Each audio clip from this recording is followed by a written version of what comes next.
The right way to master your mind is hidden within this beautiful Zen story. Mamila later became a famous teacher.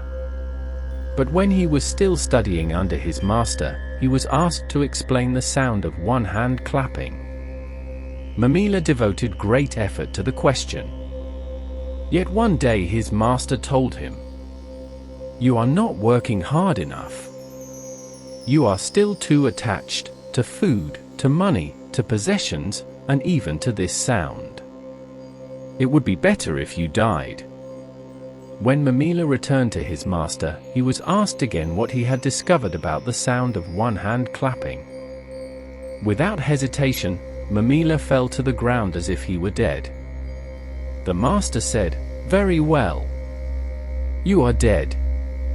But what about that sound?" Looking up, Mamila replied, "Oh, I haven't solved that yet." The master roared, "What? Dead men do not speak. Get out." Now let us go deeper into this story. One of the most famous Zen koans is this. Find out what is the sound of one hand clapping. Immediately the mind says, "This is useless. It is impossible. How can one hand clap?" Sound is created by two things striking together. All sound is produced by contact, by collision. So how can there be sound with only one hand? If you are logical, you will walk away from such a master. You will think he is speaking nonsense. It cannot be done. But you are missing the essence. This is precisely the essence. Many times in your past lives you have walked away from a master because he asked for the impossible. But a true master always asks for the impossible, because only then can you change. With the possible, you remain the same.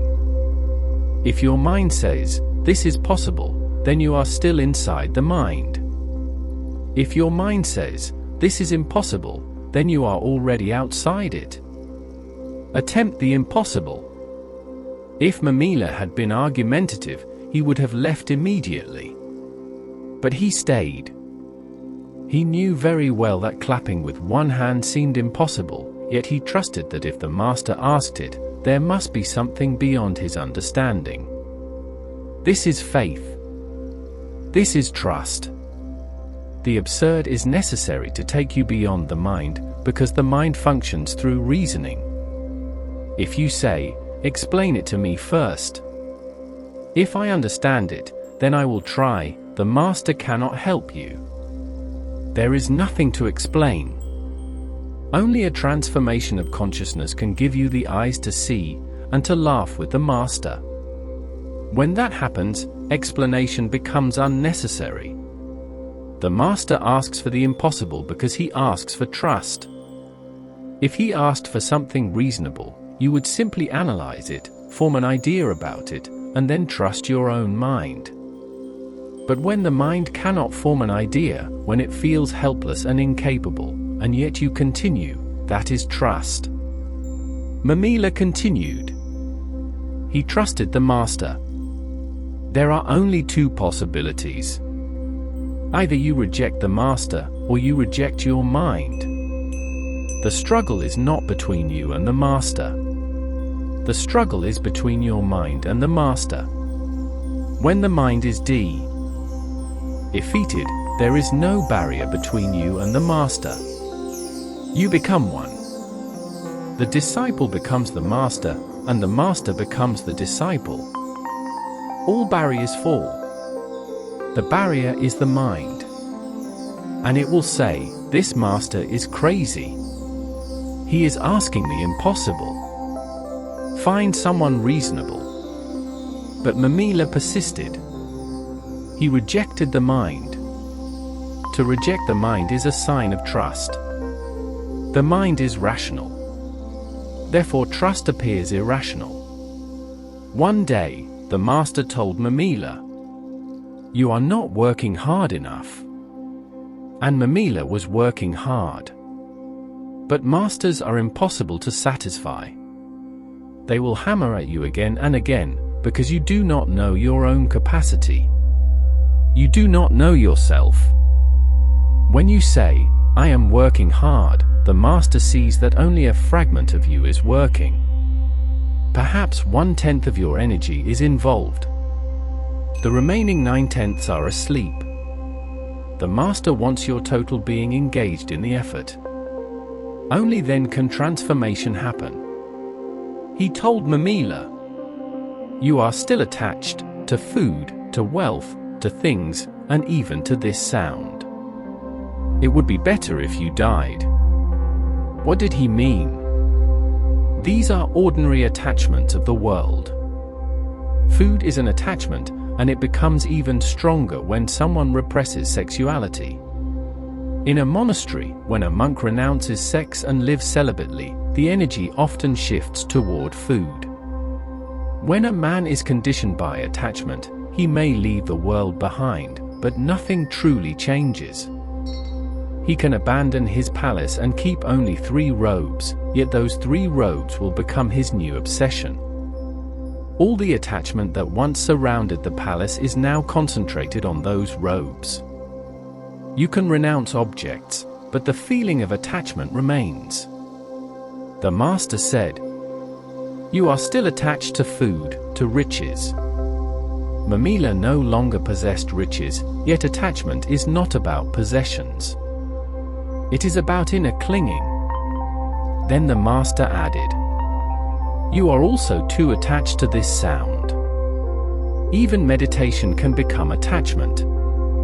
Even prayer can become attachment." There is a beautiful story in Hasidic tradition. Among the Hasidim, the Jewish mystics, there is a practice. Whenever the mind demands something, do not give it immediately. Wait. If you give only after the desire has passed. If the mind says, "I am hungry," do not eat immediately. Wait. When the desire subsides, then eat. In this way, you remain the master and not the mind. Once, a disciple of Baal Shem Tov was dying. And when someone is dying, they usually wish to pray, to offer their final gratitude before leaving the body. The disciple lay on his deathbed, restless and troubled.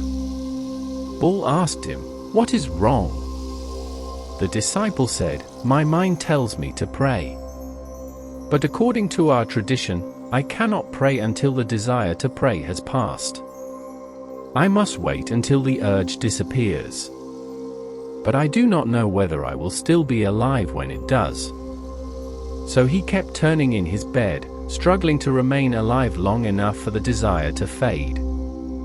Baal said to the others, "Isn't. Look. This man understands prayer. If attachment is present, even prayer becomes worldly. Attachment makes everything material. Even prayer becomes sin when it is driven by desire. Only when prayer arises without mental demand does it become true. That is why the master told Mamila, "This sound has also become an attachment. Work hard, but do not cling. Do not become obsessed. It would be better if you died than live attached." But Mamila misunderstood, as disciples often do. When the master said, "It would be better if you died," he was speaking to the mind, not to Mamila's true being. Mamila cannot die. His essence is immortal. The master meant, let the mind die. Let the ego die, the one trying to solve the koan through effort and logic. The problem cannot be solved by the mind. It will only be solved when the mind exhausts itself completely and surrenders. When the mind says, "I cannot go any further. I give up." In that moment, you remain without the mind. There is awareness. There is witnessing. There is no thought. And then the problem is solved. You have heard the sound of one hand clapping. There is a sound. The Hindus have called it Om. If you are utterly silent, you will hear it. And you will discover that it is not created by collision. It is not the product of two hands striking each other. It is the universal music, the sound of existence itself. It is not created. It simply is. The Hindus even say something more radical. The universe itself is created from this sound. This entire existence is nothing but a transformation of that primordial vibration, a sound without beginning and without end, the very foundation of all that is. The experience is the same among Buddhists, Jains, Sufis, and Hasidic mystics. All who have truly known speak of a continuous inner melody, an unbroken sound. If you become silent, completely silent, and free of mind, you will hear it for the first time. It is everywhere. It is the very core of existence. All of this, matter, life, movement, is simply a transformation of that sound. The mystics have even said that matter itself is condensed OM. A rock is condensed OM. Interestingly, modern science says something similar, that matter is nothing but condensed energy, vibrations of electricity. Mystics say matter is condensed sound, vibrations of OM. A bridge may one day be built between science and mysticism. Ask scientists and they will say sound is composed of electrical vibrations. Ask mystics and they will say electricity itself is nothing but vibration of sound. Because of this understanding, ancient Hindus believed that fire could be created through sound. A particular vibration, properly produced, could generate heat. Today we know scientifically that repeated vibration can indeed generate warmth. You can even experiment yourself. On a cold night, go outside. Close your eyes. Let the sound OM vibrate within you, or not just in your throat, but T.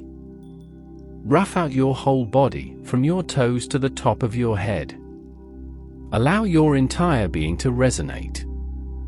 Soon you will notice something remarkable, the cold begins to disappear. The body grows warm. Continue, and even on a freezing night you may begin to sweat. This explains how Mahavira could live naked. How monks in Tibet, in temperatures below zero, sit under the open sky all night while snow falls, and yet they sweat. They are generating a particular vibration. But remember, even the OM you produce is still created sound. It is still like two hands clapping. It is produced by effort. There is another sound, uncreated. From that sound, creation itself arises. That is why OM has become a universal symbol of ultimate reality. OM is not merely a word. It is a sonic symbol. Everything is condensed within it. Everything manifests through it.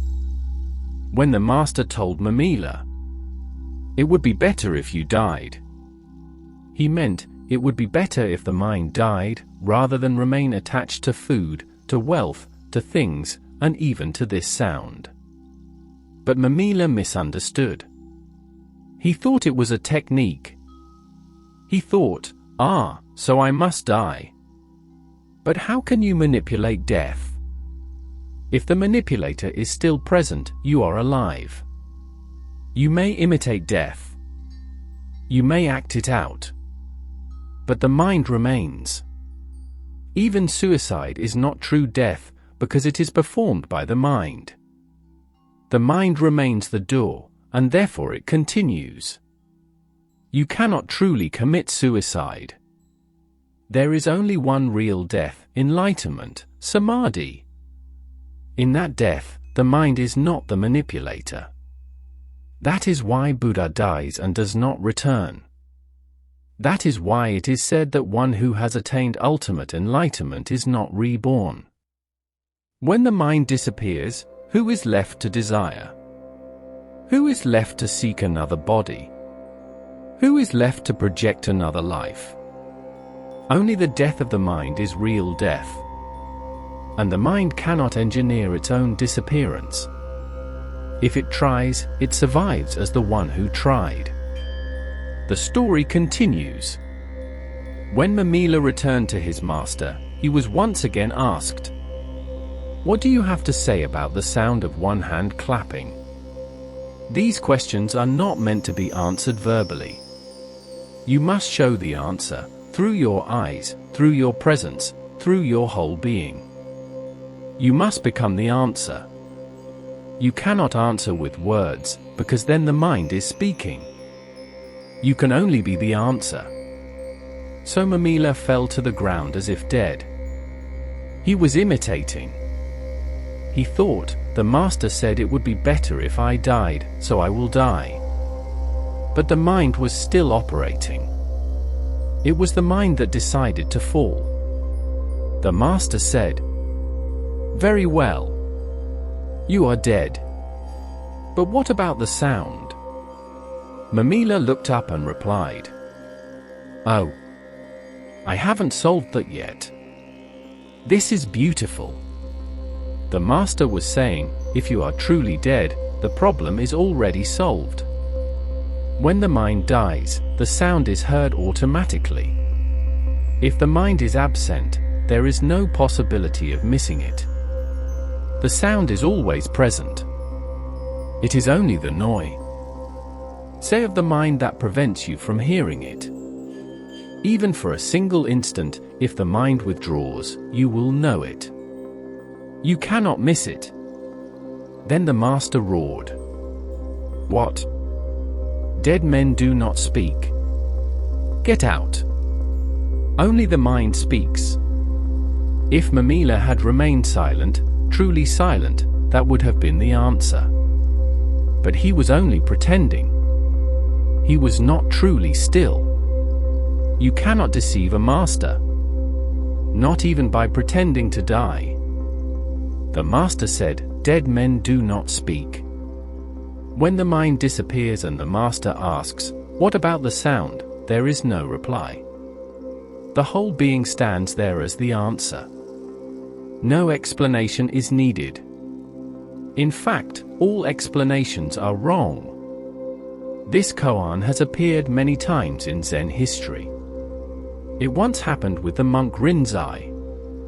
He was given the same koan, the sound of one hand clapping. He worked on it intensely. The master kept pressing him harder and harder, "Go deeper. Continue." Then one day, it happened. The mind vanished. The sound was heard. Rinzai approached the master. The master asked, "What about that sound?" Rinzai struck him. The master laughed and said, "Good. So you have heard it." Because the question itself is absurd. The master added, "I was waiting for the moment when I would no longer need to strike you. Now you may strike me." There was no longer any barrier. No longer any teacher and disciple. The master then told him, "Now go and teach others the sound of one hand clapping." No answer was required. It had to be shown through the totality of one's being. And that can only happen when the mind has disappeared.